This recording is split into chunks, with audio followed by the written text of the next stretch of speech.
The thugs thought the bar was empty. Their laughter died the moment a voice from the shadows said, "Let her go." The man who stepped out wasn't a customer. He was the Mafia boss who owned the city's silence. And tonight, they'd touched what was his. If you're hooked in and want to enjoy this story, go ahead and subscribe, and drop a comment letting me know where you're watching from. It's always amazing to see where everyone's watching. Plus, tomorrow I've got another incredible story lined up, and you definitely don't want to miss it. Alright, back to the story. The night had been long, and Ann Weaver was counting the minutes until closing time. The soft glow of hanging lamps reflected off half-empty glasses scattered across the wooden bar, and the faint hum of the refrigerator filled the comfortable silence. Outside, the city breathed its midnight rhythm, calm and unaware. She was wiping down the last of the counter, humming a tune she couldn't quite name, ready to flip the sign and walk out into the cool autumn air. But sometimes the universe has a different script written, the kind that turns ordinary nights into something you'll never forget. Because just as Anne reached for the ring of keys hanging by the register, the door swung open with a creak that shouldn't have been there. 3 men stumbled inside, their laughter too loud, their movements too loose. The one in front, wearing a red and black flannel shirt, grinned as his boots thudded heavily against the worn floorboards. "Bar's closed, fellas," Anne said, keeping her voice steady and polite. The man's grin widened, but there was nothing friendly in it. "Then why are the lights still on?" he asked, his tone mocking. His 2 companions followed close behind, one in a black leather jacket with a swagger that reeked of cheap beer, the other quieter but watching her with eyes that made her skin crawl. Their shadows stretched long across the floor under the amber light. Anne's pulse quickened. She glanced at the clock mounted above the liquor shelf. 12 minutes past midnight. The regulars were gone. The jukebox had stopped playing an hour ago. The owner had left 2 hours earlier, trusting her to close up like she always did. She was alone. The Marigold Bar had been her second home for 3 years now. She knew every scratch on the wooden counter, every creaky floorboard, every story behind the faded photographs on the walls. It was a neighborhood place, the kind where people came not just for drinks, but for conversation, for warmth, for a moment of peace in a chaotic world. Tonight, though, something felt different. Wrong. Anne tried again, keeping her hands busy, folding a dish rag with forced calm. "Gentlemen, we're closed for the night. You'll have to come back tomorrow." But the man in the flannel only laughed a harsh, grating sound. "Closed?" he repeated, sliding onto a bar stool uninvited. "We're just getting started, sweetheart." One of them, the one in the leather jacket, leaned against the bar, pretending to inspect the bottles lined up on the shelf. His fingers drummed against the wood in an irritating rhythm. The third man, wearing dark jeans and a cruel smirk, drifted toward the side, positioning himself between Anne and the back door, blocking her exit. The air grew thick, suffocating. Anne's mind raced. She thought of the late-night stories she'd heard from other waitresses, the ones who'd faced men like this and barely escaped. Her grandmother's voice echoed in her memory. "Some people walk into your life to hurt you. Some walk in to save you. You just never know which until it's too late." "Look," Anne said, her voice firmer now despite the tremor underneath. "I don't want any trouble. I'm asking you politely to leave." The man in the flannel leaned forward, his elbows on the bar, his face too close. "And I'm asking you politely to pour us a drink." His breath reeked of whiskey and cigarettes. 3 whiskeys, top shelf. "I can't do that. We're closed and I need you to go." His smile disappeared. The temperature in the room seemed to drop. "You know what your problem is?" he said slowly, his voice low and menacing. "You don't know how to be friendly." The man in the leather jacket chuckled. "Maybe she needs us to teach her some manners." Anne's heart hammered against her ribs. She took a small step back, her hand instinctively reaching for her phone in her apron pocket. But before she could pull it out, the man in the flannel moved faster than she expected. His hand shot across the bar and grabbed her wrist tight, painful. "Where do you think you're going?" he growled. "Let go of me," Anne said, trying to pull free, but his grip was iron. "Or what?" He laughed again, and his friends joined in. "You gonna call the cops? By the time they get here, we'll be long gone. Right, boys?" The other 2 nodded, their grins widening. Anne's eyes darted around the room looking for anything she could use, any way out. The front door seemed a mile away. The back exit was blocked. The phone behind the bar was out of reach. What she didn't know, what none of them knew, was that they weren't alone. In the farthest booth, hidden in the shadows where the light barely reached, a man sat perfectly still. His untouched glass of whiskey sat on the table before him, the ice long since melted. He had been there all evening, watching, listening, waiting. He always waited until the lights went out. His name was Donnie Palos, and he had just seen enough. The grip on Anne's wrist tightened, and she could feel her pulse throbbing against his calloused fingers. Pain shot up her arm, but she refused to cry out. She wouldn't give him that satisfaction. "Please," she said, her voice barely above a whisper. "You're hurting me." The man in the flannel leaned closer, his face inches from hers. "Am I?" he said mockingly. "Good. Maybe now you'll learn to be more hospitable." The other two men had spread out now, circling like predators who'd cornered their prey. The one in the leather jacket ran his fingers along the edge of the bar, knocking over an empty glass. It rolled across the counter and shattered on the floor behind Anne, making her flinch. "Oops," he said with exaggerated innocence. "Looks like you got a mess to clean up, sweetheart." The third man, the quiet one who'd been blocking the back door, finally spoke. His voice was softer than the others, but somehow that made it worse. "You know, we've been watching this place for a while. You close up alone every Tuesday night, don't you?" Anne's blood ran cold. They'd been watching her, planning this. "Smart girl like you," he continued, stepping closer. "Working late, all by yourself. You should really be more careful." The man in the flannel finally released her wrist, but only to reach across and tap his knuckles against the bar top once, twice, 3 times. "So here's how this is gonna go," he said, his tone shifting from mocking to businesslike. "You're gonna open that register. Then you're gonna pour us those drinks I asked for. And maybe, just maybe, we'll leave without making this uglier than it needs to be." Anne rubbed her wrist, feeling the bruises already forming beneath the skin. Her mind raced through her options. The register had maybe $200 in it, tips and a handful of bills. Would giving them that be enough? Would they actually leave? But something in their eyes told her money wasn't really what they were after. They were enjoying this. The fear, the power, the control. "The register's already been counted and locked," Anne lied, her voice steadier than she felt. "The owner took the deposit earlier." The man in the flannel's expression darkened. "You think I'm stupid?" He slammed his palm against the bar, making the remaining glasses rattle. "Open it. Now, I'm telling you the truth." "Don't lie to me," he roared, and suddenly his hand shot out again, this time grabbing a fistful of her red blouse. He yanked her forward, and Anne heard the fabric tear near the collar, a sharp, sickening rip that seemed to echo through the silent bar. She gasped, stumbling, her hands flying up to hold the torn fabric together. Humiliation flooded through her, hot and overwhelming, mixing with the fear until she could barely breathe. The 3 men burst into laughter, cruel, delighted laughter that filled every corner of the room. "Look at that," the one in the leather jacket said between fits of laughter. "She's blushing. How cute. Maybe we should help her out of that shirt," the quiet one suggested, his voice dripping with menace. "Looks like it's falling apart anyway." Anne backed away until her spine hit the shelves behind the bar. Bottles clinked together from the impact. Her vision blurred with tears she refused to let fall. She thought of her mother, waiting up for her at home with a cup of tea and a crossword puzzle. She thought of her younger sister who looked up to her, who always said Anne was the bravest person she knew. "I'm not brave," Anne thought desperately. "I'm terrified." The man in the flannel rounded the bar now, his boots thudding heavily against the wooden floor. He was coming to her side into her space, the small area behind the counter that had always felt safe, protected. "Last chance," he said, his voice low and threatening. "Give us what we want, or we take it."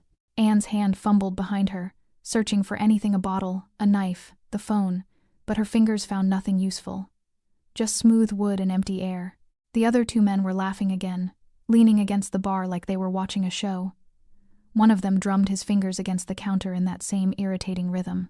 The other lit a cigarette, even though smoking had been banned in the bar for years. "This is taking too long," the one with the cigarette said, blowing smoke toward the ceiling. "Just grab the register and let's get out of here." But the man in the flannel wasn't listening. He was staring at Anne with a look that made her stomach turn. "Nah," he said slowly. "I think we're gonna stay a while. This night just got interesting." He reached for her again, and Anne pressed herself harder against the shelves, her breath coming in short, panicked gasps. This was it. This was really happening, and there was no one coming to help her. No one even knew she was in danger. Except, from the far corner of the bar, in the shadows where the light barely reached, there came a sound. A soft scrape, Wood against wood. Then a footstep. The laughter stopped. All three men turned their heads toward the darkness, confusion flickering across their faces. And Anne, trembling and terrified, followed their gaze, hoping against hope that someone, anyone, had heard her silent prayers. The silence that followed was deafening. Even the hum of the refrigerator seemed to hold its breath. The man in the flannel, still standing behind the bar mere inches from Anne, turned his head slowly toward the source of the sound. His cocky grin faltered, replaced by something uncertain confusion mixed with irritation. "Someone back there?" he called out, his voice trying to sound threatening but cracking slightly at the edges. No answer came. Just another footstep. Slow, deliberate, heavy. The man in the leather jacket straightened up from where he'd been leaning against the bar. "Yo, Danny," he said to his leader. "I thought you said she was alone." "She is," Danny the man in the flannel replied, but his eyes stayed fixed on the shadows. Probably just the building settling or something. But Anne knew better. She'd worked in the Marigold bar long enough to know every sound it made, every creak and groan of its old bones. That wasn't the building. That was a person. Before anyone could speak again, Danny's attention snapped back to Anne. The momentary uncertainty vanished from his face, replaced by anger, the kind of anger men wear when they feel their control slipping. "You," he said, jabbing a finger toward her chest. "You got someone hiding back there? Your boyfriend? Some hero wannabe?" "No," Anne stammered. I don't know. Don't lie to me." Danny grabbed her blouse again, this time with both hands, and shoved her hard against the shelves. More bottles rattled dangerously. One tipped over and rolled off the edge, shattering on the floor in an explosion of glass and amber liquid. Anne cried out, pain shooting through her shoulder blade where it had connected with the sharp edge of the shelf. Tears finally spilled down her cheeks, tears of pain, fear, and frustration. She hated that they could see her cry, hated that they'd broken her composure. "That's what I thought," Danny said with cruel satisfaction, his face so close she could see the veins in his bloodshot eyes. Just a scared little girl playing tough. The quiet one who'd been by the door moved closer now, craning his neck to peer into the darkness at the back of the bar. "Maybe we should check it out," he suggested nervously. "Shut up, Tommy," Danny snapped without looking at him. "It's nothing. Just her trying to psyche us out." But his voice didn't sound convinced. Anne's mind raced even as her body trembled. Someone was there. Someone had stayed after closing. But who? And could they help her? Or were they just another customer who'd wandered into the worst possible situation? Danny's hands were still gripping her torn blouse when he spoke again, his voice dropping to something more sinister. "You know what happens to girls who don't cooperate?" he whispered, his breath hot against her face. "They learn the hard way." He yanked the fabric again, harder this time, and Anne heard more buttons pop and scatter across the floor. The red blouse gaped open now, revealing the white tank top underneath. The humiliation was almost worse than the fear. "Stop!" Anne finally screamed, her voice breaking. "Please, just take the money and go. Take whatever you want." The man in the leather jacket laughed that same cruel, mocking sound. "Oh, we will, sweetheart. We definitely will." Danny released her blouse only to grab her wrist again, twisting it until Anne whimpered. "Open the register," he commanded. "Now." Anne's free hand shook violently as she reached for the keys in her apron pocket. Her fingers fumbled, dropping them once before finally grasping them. Every movement felt like it was happening underwater, slow and thick and wrong. She slid the key into the register, and it popped open with a cheerful ding that felt obscene in the moment. Danny shoved her aside and began grabbing bills, stuffing them into his pockets with greedy hands. $200, he said incredulously, wheeling on her. "That's it? You're telling me this whole bar only made $200 tonight?" "Tips and late-night customers," Anne managed to say through her tears. "That's all there is, I swear." "She's lying," the quiet one, Tommy said from across the room. "Has to be more somewhere." Danny's eyes swept across the bar, landing on Anne's purse, hanging on a hook near the back door. He pointed at it. "What's in there?" "Nothing," Anne said quickly. "Just my phone and—" "Get it. Please." "Get it," Danny roared, and the violence in his voice made Anne flinch so hard she nearly collapsed. She moved on, shaking legs toward her purse, every instinct screaming at her to run, to fight, to do something, but her body felt disconnected from her brain, moving through sheer survival instinct alone. As she reached for her purse, something shifted in the shadows behind her. The footsteps came again, louder now, unmistakable. Not one person, but multiple people, moving through the darkness with purposeful intent. Danny, the man in the leather jacket, and Tommy all turned toward the sound, their earlier bravado cracking like thin ice. "Who the hell is that?" the man in the leather jacket demanded, his voice pitching higher. And then, from the deepest part of the shadows where the last booth sat cloaked in darkness, a figure began to rise, tall, broad-shouldered, moving with the kind of calm that only comes from men who've seen real violence and know exactly what they're capable of. The amber light caught him slowly, first his hands, scarred and tattooed, then his chest, covered in a black suit jacket, then his face hard, weathered, with dark eyes that held no warmth, no mercy, just cold, calculated purpose. The figure stepped fully into the light, and Anne's breath caught in her throat. She'd seen him before, the quiet man who'd been sitting in the back booth all evening. He'd ordered a single whiskey around 9 o'clock, nursed it for hours, never causing trouble, never asking for anything. She'd almost forgotten he was there. But now, seeing him stand at his full height, she realized she'd never really looked at him. Not properly. He was tall, easily over 6 feet, with broad shoulders that filled out his black suit jacket perfectly. His dark hair was slicked back, revealing a face that looked like it had been carved from stone. Sharp jawline, high cheekbones, and eyes, God, those eyes dark and cold as a winter midnight. But it was the tattoos that made Anne's heart skip. Black ink crawled up his neck from beneath his collar, roses intertwined with thorns, framing a cross that sat just below his jawline. The kind of ink that told stories, the kind that meant something. He buttoned his suit jacket with one hand, the movement slow and deliberate, never taking his eyes off the 3 men who'd frozen mid-breath. Behind him, 2 more figures emerged from the shadows. The first was a mountain of a man, bald head, thick gray beard, shoulders like a linebacker. He wore a dark shirt that strained against his muscled frame, and his arms were covered in tattoos that disappeared beneath rolled-up sleeves. He cracked his knuckles as he walked, the sound sharp and menacing in the quiet bar. The second was younger, leaner, with slicked-back hair and an earring glinting in his left ear. He had a sharp, angular face and moved with the easy confidence of someone who'd been in more fights than he could count. A thin scar ran from his temple to his cheekbone, a souvenir from a knife that had come too close. The 3 of them stopped about 10 feet from where Danny still stood behind the bar, his hand frozen halfway to Anne's purse. For a moment, nobody moved, nobody spoke. Then the man in the black suit, the one with the roses on his neck, tilted his head slightly, his gaze dropping to where Danny's other hand still gripped Anne's wrist. When he spoke, his voice was low and quiet, but it carried through the room like thunder rolling across distant hills. "Let her go." 3 simple words, but they landed with the weight of a death sentence. Danny's face had gone pale, but he tried to maintain his bravado. He laughed, a weak, nervous sound. "And who the hell are you supposed to be? Her boyfriend?" The man didn't answer. He just stared, his expression utterly calm, utterly cold. The big bald man behind him crossed his arms, making his biceps bulge. The younger one slid his hands into his pockets, a slight smirk playing at the corners of his mouth. Anne stood frozen, her wrist still caught in Danny's grip, feeling like she'd stumbled into something much bigger than a simple robbery. The air in the room had changed, charged with a different kind of danger now. The kind that came from men who didn't need to raise their voices to be terrifying. "I said," the man in the suit repeated, taking one slow step forward. "Let her go." Danny's grip loosened slightly, but he didn't release her.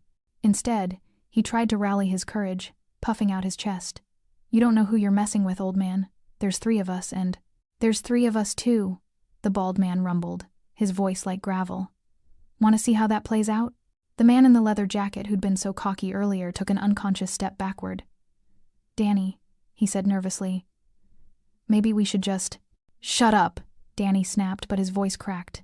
Sweat had begun to bead on his forehead. Tommy, the quiet one, had already begun edging toward the front door, clearly calculating his escape route. The man in the black suit took another step forward, and this time Anne could see the details she'd missed before. The way his suit jacket couldn't quite hide the powerful build beneath. The scars on his knuckles, old, white, countless. The silver ring on his right hand with an emblem she couldn't quite make out. This wasn't just some random customer. This was someone who lived in a world where violence was a language, and he was fluent. "You've got 5 seconds, he said, his dark eyes never leaving Danny's face. "To take your hands off her and walk out that door." "Or what?" Danny challenged, but his voice had lost all its earlier menace. Now it just sounded desperate. The man in the suit smiled just barely, just enough to show teeth. It wasn't a friendly smile. It was the smile of a predator who'd just spotted prey that didn't realize it was already caught. Or I show you why people don't walk into my bar and put their hands on my people. His bar? Anne's mind raced. She'd never seen this man before tonight. The owner was an older Italian man named Sal who rarely came in anymore. Who was this? The bald man behind him chuckled a deep, dark sound. Boss, you want me to handle this? I could use the exercise. Not yet, Frankie.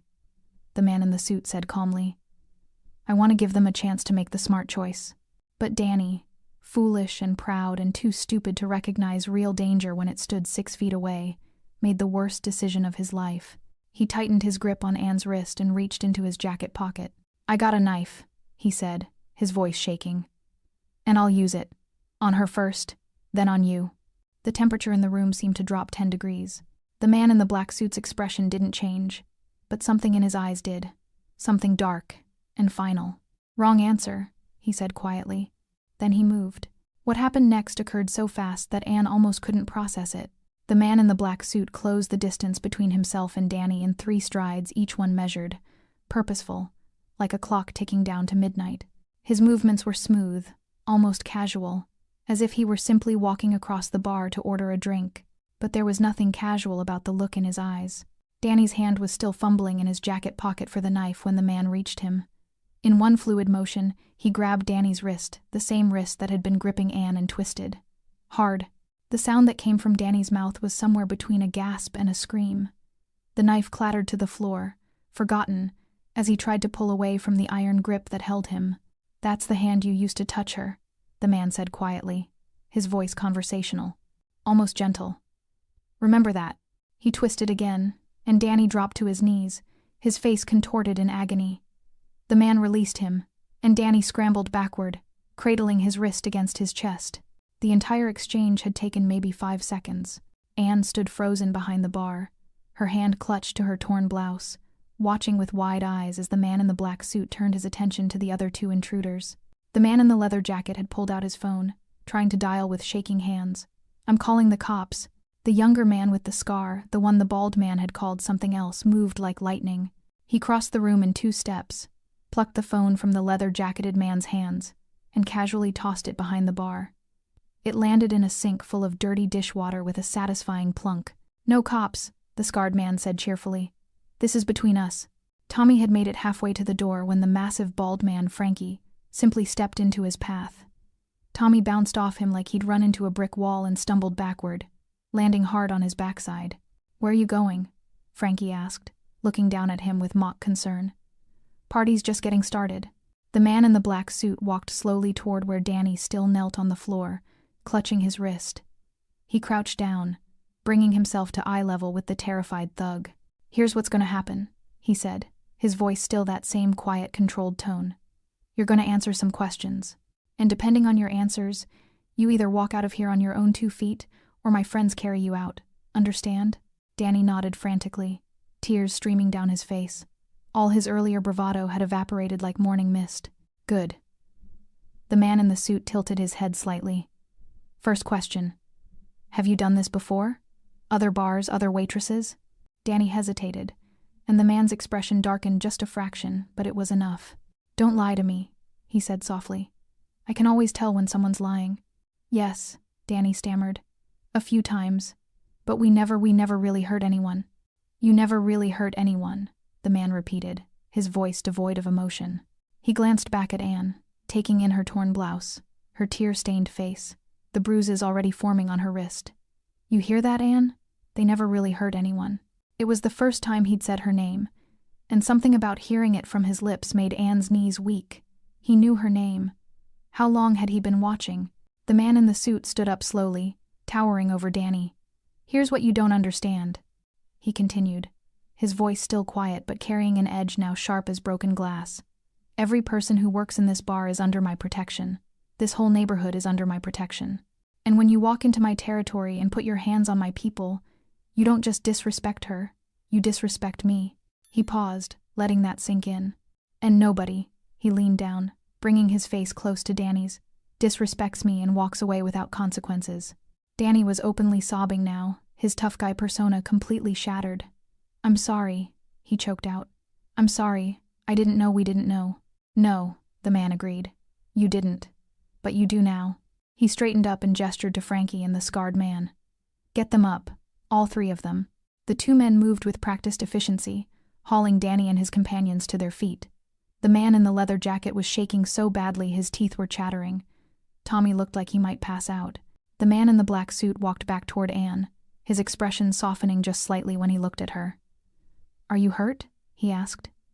"Besides the wrist?" Anne shook her head, not trusting her voice. "Good." He pulled off his suit jacket and held it out to her. "Here. For your shirt." Anne took it with trembling hands, wrapping it around her shoulders. It was still warm from his body heat, and smelled faintly of expensive cologne and cigarette smoke. The weight of it felt like armor. The man turned back to face the three thugs, who stood huddled together like children caught stealing cookies. "Now," he said, his voice calm once more, "let me tell you exactly what's going to happen next. And I suggest you listen very, very carefully." Outside, somewhere in the distance, a siren wailed. Inside, the Marigold bar, the only sound was breathing harsh, panicked breathing from the three men who'd just learned what real fear felt like. And behind the bar, Anne Weaver watched the man in the black suit with wonder and confusion warring in her chest, realizing that she'd just witnessed something she'd never forget. The man in the black suit stood perfectly still, his dark eyes moving slowly from one thug to the next. When he spoke again, his voice was calm, the kind of calm that comes before a storm. "You're going to leave this bar," he said. "You're going to walk straight to your car, drive home, and never set foot in this neighborhood again. You're going to forget this bar exists, forget Anne exists, forget this night ever happened." Danny nodded so vigorously, his whole body shook. Yes, we'll go. Right now. We're sorry." "I'm not finished," the man said, and Danny's mouth snapped shut. "But before you go, there's the matter of payment." "Payment?" the man in the leather jacket stammered. "For the damages, the broken glass, the torn clothing, the emotional distress you've caused." He gestured casually around the bar. "And for wasting my evening." Frankie, the massive bald man, cracked his knuckles again. The sound echoed through the silent bar like gunshots. "Empty your pockets," the man in the suit commanded. "Everything. Wallets, phones, keys, whatever you took from that register. Put it on the bar. Now." The three men scrambled to comply, pulling items from their pockets with shaking hands. Bills fluttered onto the wooden bar top, the money they'd stolen, plus more from their own wallets. Phones clattered down. Keys jangled. Danny's hands were still trembling as he placed his wallet down last. The man in the suit picked up one of the wallets, flipped it open, and studied the driver's license inside. "Daniel Reeves?" He read aloud. 2447 Parkside Avenue, apartment 3B. He looked up at Danny with those cold, dark eyes. "In case you were wondering, yes, I'll remember that." Danny went even paler, if that was possible. The man in the suit tossed the wallet back onto the bar and picked up another. Eric Morrison, Tommy Vaughn. He memorized each address with barely a glance. Good. Now we all know each other. That's when Eric, the man in the leather jacket, made his mistake. Maybe it was desperation. Maybe it was wounded pride. Maybe he genuinely thought he could get away with it. But as the man in the suit was examining the third wallet, Eric's hand shot out toward one of the broken bottles on the floor, a jagged weapon with a sharp, glittering edge. He lunged forward with a desperate shout, swinging the broken bottle toward the man's head. The man in the suit moved like smoke. He pivoted on his heel, and Eric's wild swing missed him by inches. Before Eric could recover, the man grabbed his wrist mid-swing, the same controlled, precise movement he'd used on Danny, and twisted. The bottle fell from Eric's hand, shattering into even smaller pieces on the floor. Then, almost casually, the man drove his elbow into Eric's jaw. The crack was sickening, bone meeting bone with brutal efficiency. Eric's head snapped back, and he crumpled to the floor like a puppet with cut strings, unconscious before he hit the ground. The entire exchange had taken less than 3 seconds. Anne gasped, her hand flying to her mouth. She'd seen bar fights before, sloppy, drunken brawls that were more shoving than actual fighting. But this was different. This was precise, professional, terrifying. Tommy, seeing his friend collapse, made a panicked grab for something, anything on the bar top. His fingers closed around a heavy glass ashtray, and he swung it wildly toward the man in the suit. but the scarred man who'd been standing silently by the jukebox intercepted him. He caught Tommy's wrist in midair, twisted it behind his back, and slammed him face first onto the bar, with a thud that made the glasses rattle. "Bad idea," the scarred man said conversationally, holding Tommy pinned. "Very bad idea." Danny, the only one still standing, made a desperate break for the door. He almost made it. Frankie's massive hand shot out and grabbed the back of Danny's flannel shirt, stopping him dead in his tracks. Danny's legs kept pumping for a moment, going nowhere, like a cartoon character running in place. "Where you going, tough guy?" Frankie rumbled, his voice almost amused. "Thought you wanted to party." He spun Danny around and shoved him backward. Danny stumbled, tripped over Eric's unconscious body, and landed hard on the floor. He scrambled backward on his hands and feet, crab walking away from Frankie's advancing form. "Please," Danny sobbed, all pretense of toughness completely gone. "Please, I'm sorry. I'm so sorry. We'll leave. We'll never come back. I swear." "You're right," the man in the suit said, walking over to stand above Danny. "You will leave, and you won't come back. But not before you understand something." He crouched down again, bringing himself to eye level with the terrified man. "The only reason you're still breathing," he said softly, "is because she's watching." He gestured toward Anne without taking his eyes off Danny. "She's a good person, kind-hearted, the type who believes people deserve second chances. So I'm going to give you one. Because of her, not because you deserve it. Kind-hearted."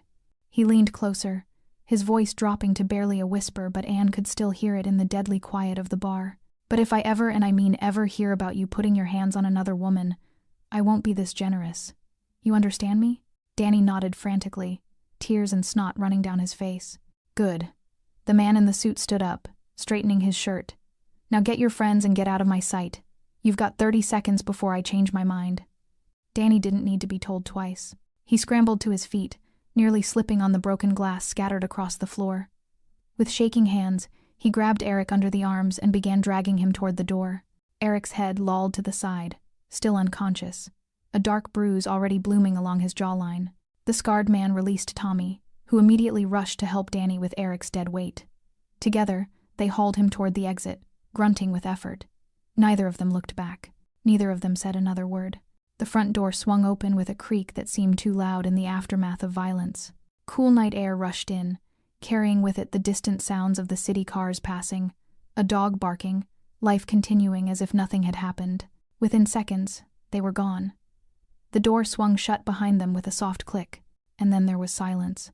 Anne stood frozen behind the bar, still clutching the man's suit jacket around her shoulders. Her legs felt like water. Her heart hammered against her ribs so hard she thought it might break through. The adrenaline that had been keeping her upright was beginning to fade, replaced by a trembling weakness that started in her hands and spread through her entire body. She looked down and saw her fingers shaking violently. The man in the black suit whose jacket she wore, whose name she still didn't know, turned to face her. His expression had changed completely. The cold, terrifying calm was gone, replaced by something softer. Concern, maybe even gentleness. "Hey," he said quietly, taking a step toward her. "You're okay. You're safe now." Anne tried to respond, but the words caught in her throat. Instead, a sob broke free, raw and unexpected. Then another. And suddenly she couldn't stop. 3 years of working late nights, of walking to her car alone in dark parking lots, of brushing off unwanted comments and wandering hands, of pretending she was fine when she was scared, it all came pouring out in great, gasping sobs. Her knees buckled. The man moved fast, rounding the bar in 2 strides and catching her before she hit the ground. Strong arms wrapped around her, steadying, protective, careful not to hold too tight. "I've got you," he murmured. "It's okay. Let it out." Anne collapsed against his chest, the suit jacket falling from her shoulders as she gripped his shirt with both fists. She cried into the dark fabric, leaving wet stains she'd probably be embarrassed about later. But right now she didn't care. Right now she needed to fall apart. And somehow, impossibly, this stranger, this dangerous, tattooed man who'd just beaten 3 men with terrifying efficiency, held her like she was something precious, like she mattered. Behind them, Frankie cleared his throat softly. "Boss, you want us to clean up?" The man nodded without releasing Anne. "Yeah. Get rid of the glass. Check the register. Make sure they didn't break anything important." And Frankie, Yeah, boss? Find out everything about those three. Where they work, who they know, if they've got priors. I want a full report by morning. On it. Frankie's heavy footsteps moved away, and Anne heard the sound of glass being swept up. The scarred man spoke next, his voice surprisingly gentle. She gonna be okay, Donnie? Donnie. So that was his name. She will be, Donnie replied, his hand moving in slow, soothing circles on Anne's back. Just needs a minute. Just needs a minute. Anne tried to pull herself together, tried to stop crying, but her body wouldn't listen. The fear, the humiliation, the relief, it was all too much. She felt like she was drowning in emotions she couldn't name. I'm sorry, she managed to gasp between sobs. I'm sorry, I can't. Stop apologizing, Donnie said firmly but kindly. You have nothing to be sorry for. Nothing. You understand me? Anne shook her head against his chest. She didn't understand. Didn't understand why this was happening, why he'd stayed, why he cared, why she felt safer in the arms of this stranger than she had in months. Listen to me. Donnie pulled back slightly, just enough to tilt her chin up with gentle fingers, so she had to meet his eyes. They were still dark, still intense, but there was warmth there now, genuine concern. What happened tonight was not your fault. You did everything right. You stayed calm, you tried to de-escalate, you survived. That takes strength. I was so scared, Anne whispered. I know. You had every right to be. But you're safe now. His thumb brushed away a tear from her cheek, such a tender gesture from hands that had just inflicted brutal violence.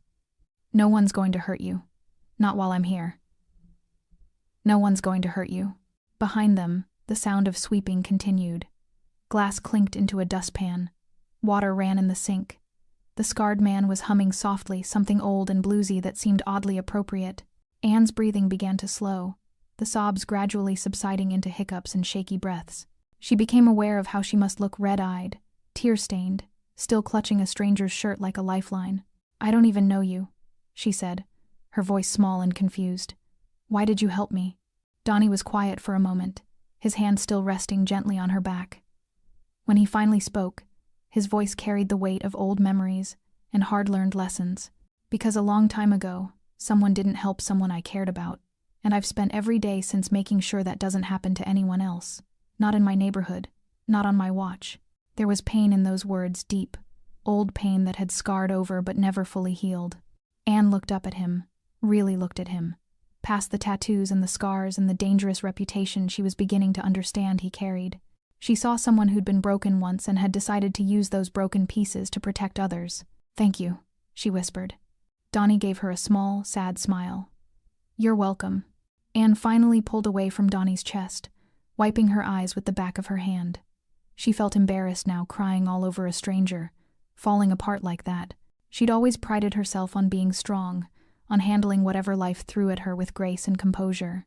But tonight had stripped all that away, left her raw and vulnerable. Donnie seemed to sense her discomfort. He took a step back, giving her space, but kept his eyes on her, watchful, protective. You want some water? He asked. Anne nodded, not trusting her voice yet. He moved behind the bar with the familiarity of someone who'd spent time there before, filling a glass from the tap and sliding it across to her. Anne picked it up with shaking hands and took a long drink. The cool water helped ground her, brought her back to herself. Better? Donnie asked. A little. Anne set the glass down and looked around the bar. Frankie had finished sweeping up the broken glass and was now wiping down the counter where the thugs had left their mess. The scarred man was resetting the stools they'd knocked over, moving with quiet efficiency.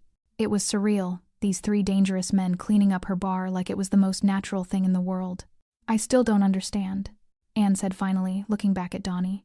You said this was your bar, but I've worked here for 3 years. The owner is Sal Benedetto. I've never seen you before tonight. Donnie leaned against the bar, crossing his arms over his broad chest. The dim light caught the tattoos on his neck again, those black roses and the cross. You've seen me, he corrected gently. You just never noticed. I come in every Tuesday night around 9. Sit in that back booth. Order a whiskey. Stay until closing. Anne's mind raced back through countless Tuesday nights. Had he really been there? Every week? She started, then trailed off. I don't remember. You're not supposed to, Donnie said with a faint smile. That's the point. I don't come here to be noticed. I come here to make sure nights like this don't happen. But why? Why this bar? Why Tuesday nights? Donnie was quiet for a long moment, his dark eyes distant, looking at something Anne couldn't see. When he finally spoke, his voice was low and weighted with history. Sal Benedetto is an old friend. We grew up together, few blocks from here. When he bought this place 20 years ago, he asked me to keep an eye on it, make sure nobody caused trouble. He paused, running a hand over his jaw. And Tuesday nights are when his daughter used to work the closing shift. Something in the way he said, used to, made Anne's chest tighten. What happened to her? She asked softly. Donnie's expression darkened. 6 years ago, 3 men came into this bar after closing. She was alone. He stopped, his jaw clenching.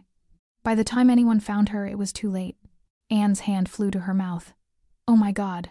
Her name was Isabella, Donnie continued, his voice barely above a whisper. Izzy. She was 24, smart, funny, wanted to be a teacher. She had her whole life ahead of her. He looked down at his scarred knuckles. I was out of town that night. If I'd been here. He didn't finish the sentence. He didn't need to. Anne felt tears prickling her eyes again, but for a different reason now. I'm so sorry. So am I, Donnie said. Every single day, but sorry doesn't bring her back. All I can do is make sure it doesn't happen to anyone else. That's why I'm here every Tuesday.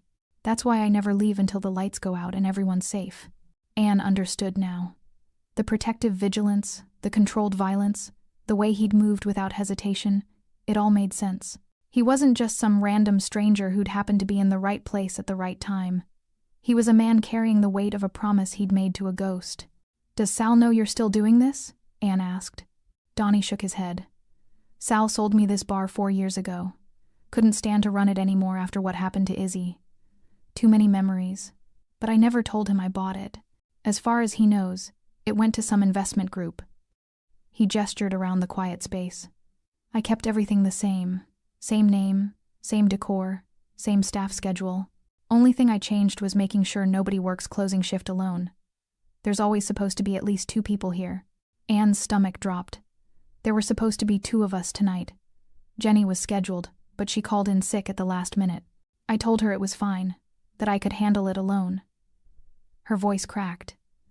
I should have closed early. I should have... Stop, Donnie interrupted firmly. You didn't do anything wrong. You made a reasonable decision. How could you have known?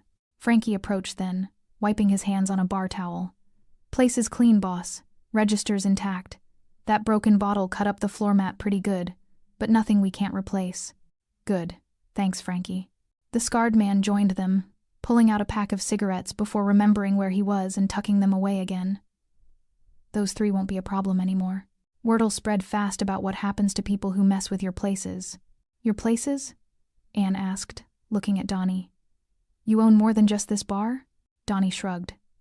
A few businesses in the neighborhood, the diner on 5th, the laundromat on Cooper Street, the convenience store over on Maple. Places where people work late, where they might be vulnerable. I make sure they're protected. Who are you? Anne whispered, though she was beginning to piece it together. The way the other 2 called him, boss. The tattoos, the controlled violence, the network of protection. Donnie met her eyes steadily. My name is Donnie Palos. People in this neighborhood call me other things, some respectful, some not so much. But what matters is this. I protect what's mine. And everyone who works in this bar, including you, falls under that protection, has from the day you started. Anne felt something shift in her chest, a strange mixture of fear and gratitude, and something else she couldn't quite name. This man was dangerous. That much was obvious. But he was dangerous in the service of something good, something noble. I don't know what to say, she admitted. You don't have to say anything. Donnie straightened up, glancing at the clock on the wall. Nearly 1 a.m. But you do need to go home. Get some rest. Process all this. Take tomorrow night off if you need to. I can't just not show up for my shift. Anne. Donnie's voice was gentle but firm. You own this bar. You can do whatever you want. She blinked. What? He smiled a real smile this time, warm and genuine. I'm just the guy who makes sure it stays safe. But as far as the paperwork's concerned, you, Jenny, and the other staff are all listed as co-owners. Profit sharing, health insurance, the whole thing. Didn't Sal tell you when he sold the place? Anne's mind reeled. She'd wondered why her paychecks had suddenly gotten bigger 4 years ago. Why she'd suddenly had benefits she'd never had before. She'd assumed Sal had just gotten better business loans or something. I don't understand. Why would you do that? Because good people shouldn't have to struggle, Donnie said simply. And you're good people, Anne. You've always been kind to every customer who walks through that door. You remember their drinks, ask about their families, make this place feel like home. That's worth protecting. That's worth investing in. Anne felt fresh tears threatening, but these were different tears of overwhelming gratitude and disbelief. Before she could respond, Donnie picked up his suit jacket from where it had fallen and draped it back over her shoulders. Come on, I'll walk you to your car. The cool night air hit Anne's face as Donnie pushed open the front door of the Marigold bar. The street was quiet, bathed in the orange glow of streetlights. A few cars passed in the distance, their taillights fading into the darkness. Anne pulled Donnie's jacket tighter around herself, suddenly aware of how exposed she felt with her torn blouse underneath. The fabric smelled like him expensive cologne mixed with something earthy, like leather and smoke. It was oddly comforting. Where are you parked? Donnie asked, his eyes scanning the street with practiced vigilance. Around the corner, Anne said, pointing toward the small parking lot behind the neighboring building. I always park in the same spot. Not anymore, Donnie said immediately. Starting tomorrow, you park right in front, under the streetlight, where everyone can see. It wasn't a suggestion. It was an order given with the quiet authority of someone used to being obeyed. They walked in silence for a moment, their footsteps echoing off the pavement. Frankie and the scarred man followed at a discreet distance, close enough to intervene if needed, far enough to give them privacy. Who are they? Anne asked, nodding back toward the two men. Your friends? Family, Donnie corrected. Not by blood, but by choice. Frankie's been with me for 15 years, got him out of a bad situation, and he's had my back ever since. And that's Marco. He gestured to the scarred man. Saved my life 3 years ago. Took a knife meant for me. That's where he got the scar. Anne glanced back at Marco, who caught her looking and gave her a small, reassuring nod. And you all do. What exactly? Anne asked carefully, not sure she wanted to know the answer. Donnie was quiet for a moment, choosing his words. We keep the neighborhood safe. Handle problems the police can't or won't deal with. Make sure good people can live their lives without fear. He looked down at her. I know what you're thinking. That we're criminals. Mobsters. Maybe we are, by some definitions. But we have rules. We don't hurt innocent people. We don't sell drugs to kids. We don't exploit the vulnerable. We protect them. They reached her car, a modest sedan that had seen better days. Anne fumbled in her apron pocket for her keys, her hands still shaking slightly. Let me, Donnie said gently, taking the keys from her trembling fingers. He unlocked the car, opened the driver's door, and checked the back seat before stepping aside. Old habits, Anne realized. He'd probably been doing security checks like this for years. Anne slid into the driver's seat but didn't start the engine. She looked up at Donnie, who stood in the open doorway, one hand resting on the roof of her car. What happens now? She asked. To those men, Danny and his friends. Donnie's expression hardened slightly. They won't bother you again, I promise you that. But what are you going to do to them? Nothing they don't deserve, Donnie said. But Anne, you don't need to worry about that. That's my burden to carry, not yours. I don't want you to hurt them because of me, Anne said quickly. I mean, they're horrible, and they scared me. But, Anne... Donnie crouched down so he was at eye level with her. This isn't about revenge.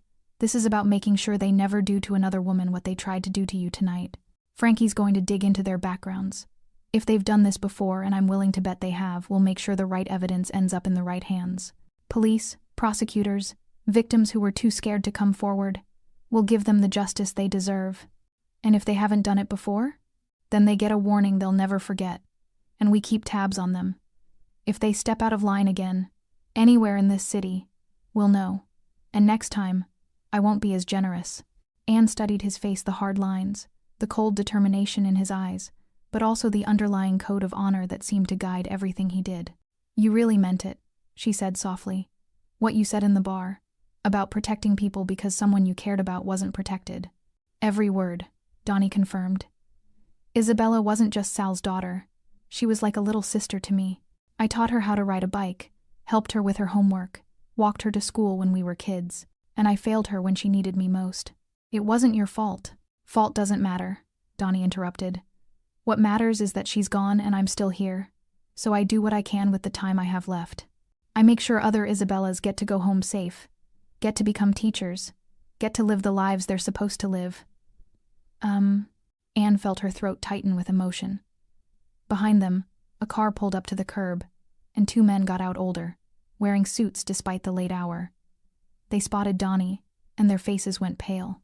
"Mr. Palos," one of them said nervously, approaching with his hands visible. "We didn't know you'd be here. We were just leaving," Donnie finished, standing up to his full height. His voice had gone cold again.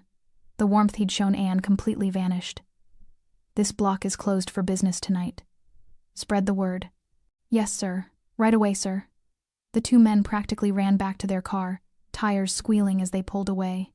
Anne watched them go, her eyes wide. "Who were they?" "Nobody important," Donnie said dismissively. "Small-time bookies looking for customers. They know better than to operate on my blocks." "Your blocks," Anne repeated. "How many blocks do you control?" Donnie smiled faintly. "Enough. Now, you should get going. It's late, and your mother's probably worried."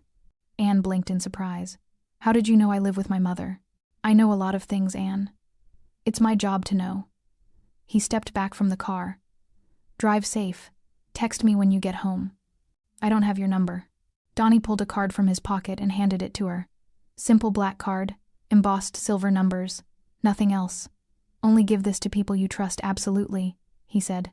"And Anne, if you ever feel unsafe, day or night, you call that number. I don't care if it's 3 a.m, or if you just have a weird feeling about someone. You call me, and I'll be there." Anne took the card, running her thumb over the raised numbers. It felt heavy, weighted with promise and protection.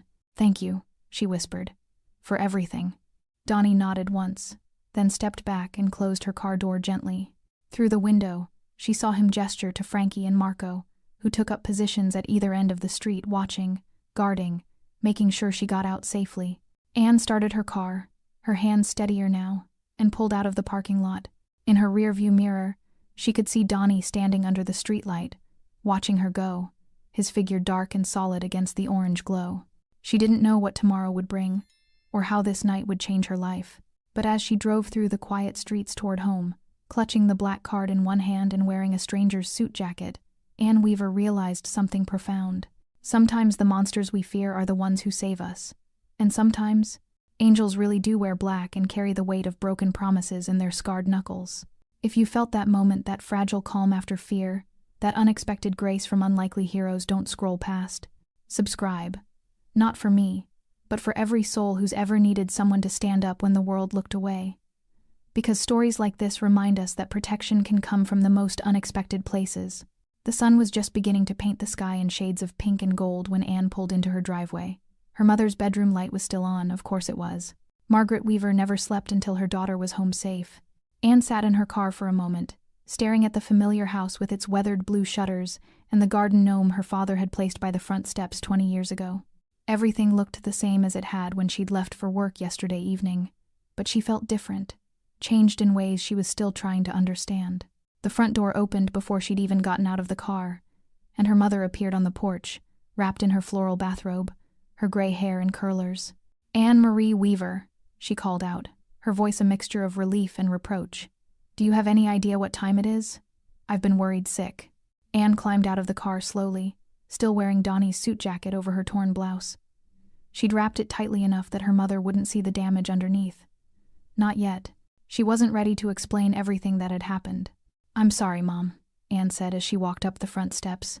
"There was an incident at the bar. It took longer than usual to close up." Margaret's eyes narrowed with a mother's intuition, taking in her daughter's red-rimmed eyes, her pale face, the expensive men's jacket that definitely didn't belong to her.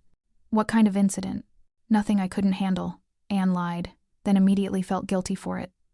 "Well, nothing that didn't get handled. I'm fine, Mom. Really."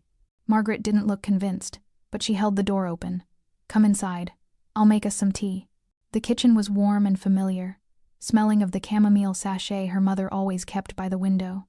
Anne sank into her usual chair at the small wooden table while Margaret busied herself with the kettle, her movements precise and practiced from decades of making tea to soothe whatever troubles her daughters brought home. "Are you going to tell me what really happened?" Margaret asked, not turning around. "Or are we going to pretend that jacket is yours and those aren't tears on your face?" Anne's resolve crumbled. She started talking slowly at first, then faster, the words tumbling out in a rush. She told her mother everything: the 3 men, the fear, the torn blouse, and then Donnie, the mysterious man who'd been watching over her every Tuesday for years without her knowing, who'd stepped out of the shadows like something from a movie, who'd protected her with terrifying efficiency and unexpected gentleness. Margaret listened without interrupting, her hands steady as she poured the tea. Only when Anne finished did she speak. "Donnie Palos," Margaret said quietly, setting a steaming cup in front of her daughter. "I know that name." Anne looked up in surprise. "You do?" "Every shopkeeper and business owner in this neighborhood knows that name." Margaret sat down across from Anne, wrapping her hands around her own cup. "When your father died and the insurance money ran out, I thought we'd lose the house. Couldn't keep up with the mortgage payments, not on my salary alone. Then one day I got a letter from the bank saying my loan had been restructured. Lower interest rate, payments I could actually afford. I asked who'd arranged it, but they wouldn't tell me. Just said it had been taken care of by a community investor." She took a sip of her tea, her eyes distant with memory. "A few months later, Mrs. Chen from the laundromat told me the same thing happened to her when her husband got sick, and Mr. Rodriguez at the corner store, and the Patels who run the pharmacy." Margaret looked at her daughter. Nobody could prove it, but everyone knew. Donnie Palos was buying up businesses and properties in the neighborhood, restructuring debts, keeping families from losing everything. Never asked for anything in return except that we keep running our businesses, keep the neighborhood alive. Anne felt something tighten in her chest. "Why didn't you ever tell me?" "Because I didn't want you to feel beholden to a man with his reputation." Margaret's voice was gentle but firm. "Donnie Palos is many things, Anne. Protector, yes. Benefactor, certainly, but he's also dangerous. He lives in a world of violence and consequences that people like us can barely imagine. I didn't want you getting tangled up in that world." "I think I'm already tangled up in it," Anne said quietly. She pulled out the black card Donnie had given her, sliding it across the table. "He gave me this. Said to call if I ever need help." Margaret picked up the card, studying it for a long moment. When she looked up, her expression was complicated, fear and gratitude, and resignation all mixed together. "Your grandmother used to say that God puts people in our path for a reason," Margaret said. "Sometimes those people are angels in white robes. Sometimes they're angels in battle armor. The form doesn't matter. What matters is that they show up when we need them." "Do you think that's what he is?" Anne asked. "An angel in battle armor?" "I think," Margaret said carefully, "that he's a man trying to atone for something, and whether that makes him an angel or something else, only God knows. But Anne, sweetheart," she reached across the table to take her daughter's hand, "you be careful with this. Men like Donnie Palos, they carry heavy burdens, and sometimes the people close to them end up carrying those burdens too." Anne nodded, understanding the warning but also understanding something deeper. She'd felt safer in Donnie's arms tonight than she had in years, and that meant something. It had to. They sat in comfortable silence for a while, drinking their tea as the sun continued to rise outside. Finally, Margaret stood up and kissed her daughter's forehead. "Get some sleep," she said. "We'll talk more when you wake up." Anne climbed the stairs to her bedroom, exhaustion finally catching up with her. She laid Donnie's suit jacket carefully over her desk chair, planning to return it the next time she saw him. But as she was about to collapse into bed, something made her check the pockets. In the inside pocket, she found a small folded note. Her hands trembled slightly as she unfolded it. The handwriting was bold, masculine, precise. "Anne, keep the jacket. Get the shirt fixed or buy a new one. Receipts in the other pocket. Don't come back to work until you feel ready. Take all the time you need. Your shifts are covered. The 3 men from tonight won't bother you again. I made sure of it. You asked me once why I stay until the lights go out. It's because darkness is when the wolves come out, and someone needs to stand between them and the sheep. You're not a sheep, Anne. You're brave and strong and better than you know. But everyone needs someone watching their back sometimes. I'll be watching yours. P.S. There's a security camera being installed at the bar tomorrow. Back exit too. No one works alone anymore. Ever." Anne sank onto her bed, the note clutched in her hands, tears sliding silently down her cheeks. But these weren't tears of fear or pain. They were tears of overwhelming relief, the kind that comes when you realize you're not as alone as you thought you were. She folded the note carefully and placed it in her nightstand drawer, then finally let herself fall into bed. As sleep pulled her under, her last conscious thought was of dark eyes and scarred knuckles and a voice saying, "You're safe now." Outside her window, the city was waking up. People were starting their days, going to work, living their lives. They didn't know about the battle that had been fought in a quiet bar the night before, didn't know about the man who moved through shadows to keep them safe. But Anne knew. And she carried that knowledge like a secret flame in her chest, warm and bright and strangely comforting. Because that night, Anne Weaver had learned that angels don't always wear white. Sometimes they walk in shadows, wearing black suits and tattoos, carrying the weight of promises they couldn't keep and vows they'll never break. Sometimes they speak in quiet voices that carry the threat of violence and the promise of protection in equal measure. And sometimes, just sometimes, those angels show up exactly when you need them most. The morning sun streamed through her curtains, painting everything gold. Anne smiled faintly, pulled the blankets up to her chin, and finally, let herself rest. Somewhere across the city, in a penthouse apartment overlooking the neighborhood he protected, Donnie Palos stood at his window, a glass of whiskey in his scarred hand. He hadn't slept, probably wouldn't, but that was okay. Sleep was for people who didn't have promises to keep and wolves to hunt. He raised his glass toward the sunrise, toward the neighborhood spread out below him, toward all the Annes and Isabellas who deserved to live without fear. "Not on my watch," he murmured to the empty room. And somewhere, in the space between darkness and light, a ghost named Isabella smiled and whispered back, "Thank you. Thanks for sticking with this story till the end."